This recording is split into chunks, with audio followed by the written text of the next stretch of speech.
Hello everyone, Ember here, and welcome back to a new video. In this one I'm going to be taking a look at an Espathra EX deck.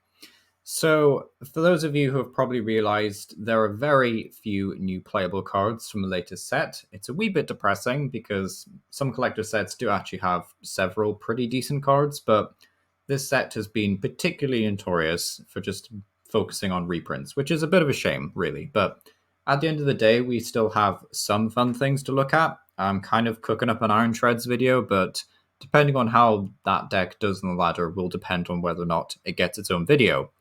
But the most notable new addition from that set, ignoring the TM for now because it's basically just an exclusive buff to one deck, also, I thought it'd be best to start with Espathra.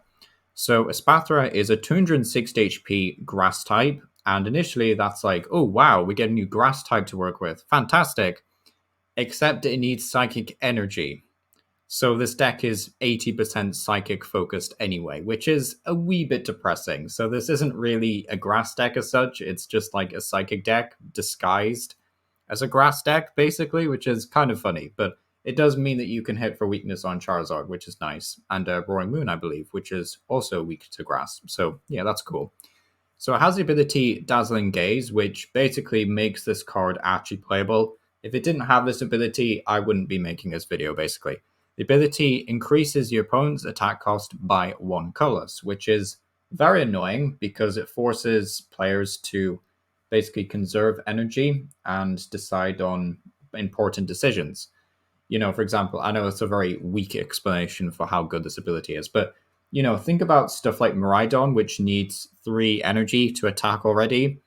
Now you're saying pay 4 energy or you don't attack. Or if you want to use Raikou V, that's fine, but you have to spend 3 energy. And I'll probably KO your Raikou V if you do that. So the ability can be very annoying. Also, stuff like Roaring Moon just has to expend a lot more resources and dark patches and whatnot to actually get going, which is fantastic.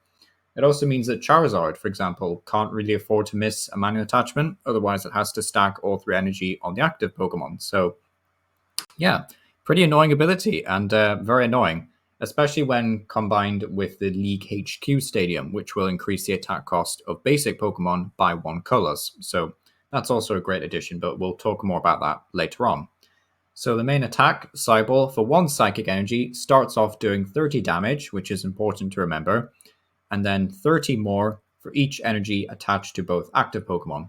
So typically you want like maybe 3 Psychic Energy on a Espathra I've found, so that's what, 120, which isn't terrible, and it does mean that we can start actually doing respectable damage once our opponent has 3 or more energy attached to them. Admittedly, if they only have 1 or 2 energy, you're barely going to do enough damage to KO anything, let alone 1-hit KO something. And this deck can 1-hit KO. It's not like it's impossible, but it is a bit more work than most decks can do to 1-hit KO stuff. You know, typically what makes a good deck great in this format right now is if you have 1-hit KO power. This deck doesn't really have that as such. It can do it, theoretically, but it does take quite a bit of resources to pull off. So, yeah, a bit annoying. But yeah, that's basically Espathra, and how we're charging up Psychic Energy is rather predictably with Xatu. Now, you could use Gardevoir EX in theory. You know, you could put energy on a Flittle and then put, like, I don't know, a cape or something on it and then evolve to a Espathra. You could do some, like, really weird things there, but to be honest, I'll try out a Gardevoir list for Espathra, probably post-rotation, because I think the format will hopefully slow down enough to the point where Espathra could be pretty good post-rotation, but yeah, we'll have to wait and see. But starting things off with Xatu, you can attach your basic Psychic Energy to one of your bench Pokemon. Note that it doesn't actually say basic, well, benched or basic, bench Psychic Pokemon, so you could actually play colorless attackers in this deck if you really wanted to, or like a grass attacker or something, which uses colorless energy. For this video, for like being more concise and focusing on Espathra, there isn't any other attackers really except the single prize Espathra. So yeah, just Psychic Pokemon and just Psychic Energy. And then we can draw 2 cards. So this kind of doubles as our way of ramping energy and also our draw power, which is very nice and very handy. We also have Radiant Greninja in here. Now, the deck is pretty cheap to put together, aside from, you know, Espathra as actually being a Terra-type EX and in a collector set. But Radiant Greninja does kind of increase the price of the deck a little bit. It's just one of those quality of life changes, though. Like I've always said this about Radiant Greninja, it's not a necessity, but it does improve the deck overall quite a bit. So, if you can't get a Radiant Greninja for the deck, then that's fine, but they are kind of free online anyway. So if you're playing IRL, then it's going to be a bit harder to get one of these. But yeah, online, it's definitely a lot easier. We also have a Mimikyu in here just because Mimikyu is countered pretty easily, so I don't want to like ramp it up to 2 copies. But at the same time, I think Mimikyu is annoying enough to have at least one in the deck. I have considered trying to find room for like a Ditto. So if we start with Ditto, we have a choice of going either a Flittle, which has 30 HP, which is very weak, but it also has free retreat. So we can either go Ditto into Flittle, and then free retreat into Mimikyu, or just like Ditto straight into Mimikyu. So that's an option. But yeah, Mimikyu can also attack in this deck, which is quite nice. Ghost Eye just does 70 damage, which is fair enough. It's all right. It can carry stuff like Ralts, so nice to see that. Also, the last Pokemon to talk about here is the single prize Espathra. So it has 2 attacks, Ice Strength and Psychic. Ice Strength is okay, just prevents stuff from retreating. If you know your opponent doesn't want to retreat, maybe they've had to put a lot of energy on their active Pokemon, and they don't have anything else set up really, and they're low on switches, then Ice Strength can be quite good actually, but it's not like the reason why we play this single prize Espathra. No, we play it for Psychic, which does 30 damage, and then 50 more for each energy attached to your opponent's active Pokemon. That should sound familiar, because it's more or less the exact same attack as Psyball. Now, it's a higher modifier, but you need 3 energy base to do it anyway, so you're not going to be using this card super frequently. But it is a nice single prize option, and it can turn the tide in your favor. I'm like fumbling words all the time today, but yeah, you can kind of see where I'm going with this. It's just a nice single prize attacker. There is the other single prize, Espathra, which exists, but I personally didn't like that one, and I don't like running Tulips, so yeah, Espathra. So yeah, you just kind of need a single prize attacker. You could run like Iron Jugulis or like a single prize Iron Valiant or something, maybe even a Deoxys, which like swings for 180 for 3 Psychic. Could be a nice option, but I just thought this one made sense. It also has free retreat, which is quite nice. So yeah, nice Espathra. Then we can talk about the trainers and the energy, and then we can talk a bit more about how I feel about the deck overall. So for trainers, it's pretty self-explanatory. This is my skeleton list. Most of the time, I think Avery is actually worth it over stuff like Colress and extra research, because a lot of the time you don't really want to like research away crushing hammers and stadiums that you might need later on. So having an Avery is quite nice. Admittedly, only draw 3 is a bit weak. So if you think about Avery letting you draw 3 cards, and then Xatu might let you draw 2 more.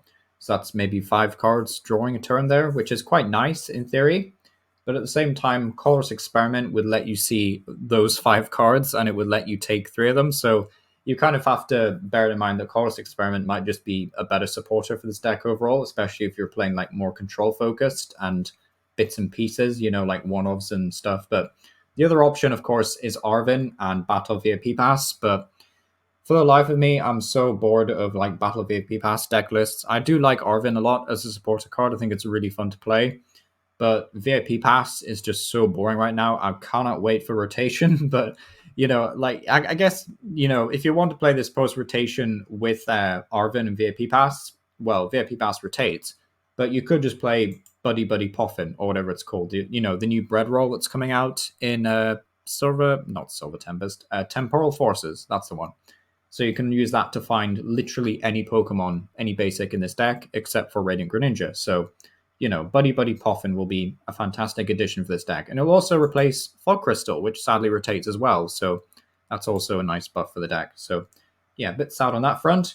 This list is also playing Pal Pad just because I really like Pal Pad. It also means we can get away with playing 2 copies of Boss's Orders. So yeah, definitely like Pal Pad. Also, that League HQ that we mentioned earlier, just increasing the attacks of basic Pokemon by 1 colorless more. Very annoying. Just means that basic Pokemon either have to bump this stadium or have a way of, getting around it, which is very annoying a lot of the time. Of course, this isn't going to be like very good against Gardevoir, Charizard, Goldengo, all super popular decks on the ladder right now. But League HQ, still a really nice option. But, again, not effective against everything. That's why I'm only playing 1 copy. But yeah, do bear it in mind. Also playing one copy of Artazon because I'm not playing VIP Pass and I'm only playing 7 ways of finding basics in this deck. So playing an Artazon essentially acts as our 4th Nest Ball, and hopefully it's a more permanent Nest Ball. It can help the opponent quite a bit, but we do play 4 Avery, so, it's kind of there to counteract that, I guess. You could play Collapse Stadium in theory, but Collapse Stadium might also hurt your capabilities of accelerating energy. And another thing about this list is that I'm not actually running Manaphy because I'm just not scared of Pal decks. I'm kind of like, I'm at that phase in the TCG ladder where I'm so ready for rotation. I just don't really care that much about Lost Zone and spread decks. I know it seems weird because there's actually quite a lot of time between now and rotation. It's like at least 2 months away or something. But at the same time, I'm kind of done with it, I'm kind of done with this format. So yeah, if you want to add Manaphy, feel free to add Manaphy, but it's not going to be against every game you're playing against spread. So yeah, just bear that in mind. And also the other stadium that I'm playing, which is a bit of a weird choice, but a one that I thought was worth at least experimenting with, is Practice Studio, which is a stadium that just never really sees play, but it does increase the attacks of Stage 1 Pokemon by plus 10 damage, which can be useful. There's going to be some rare situations where plus 10 damage helps you out. I can't think of any off the top of my head, which is, of course, terrible if you're trying to present a deck profile and sell this deck to you, but Practice Studio, I think it's worth it. It is competing against some really good stadiums, which is a bit tragic, but yeah. Oh yeah, and the other thing is Crushing Hammers, because we might as well fully commit to the Troll deck. But yeah, this has been Espathra. What do I think about this deck overall? I think it's rogue at best. I released a poll the other day, funnily enough, asking what you all thought of Espathra, because, I've seen some, I'm not going to say clickbait, but I've seen some interesting titles regarding Espathra, and I don't think it's anything special, sadly. It is a very fun deck to play, though. You will get some annoying rage quits with it, which is nice. This isn't like the most perfect list out there. There's probably some better variants of the deck, and hopefully God of War EX can also adapt Espathra into the list eventually. But yeah, it's kind of nothing too special, which is a bit of a shame, but it is a lot of fun to play. And if you can spare the credits, I'm trying to save up credits desperately for the next set, which is going to be really cool. But, if you're trying to save up credits, I don't think Espathra is worth it. I think we have enough interesting decks in Standard right now. But yeah, this has been Iono PAR. Thank you for watching, and let me know what you think down below. And yeah, thank you for watching.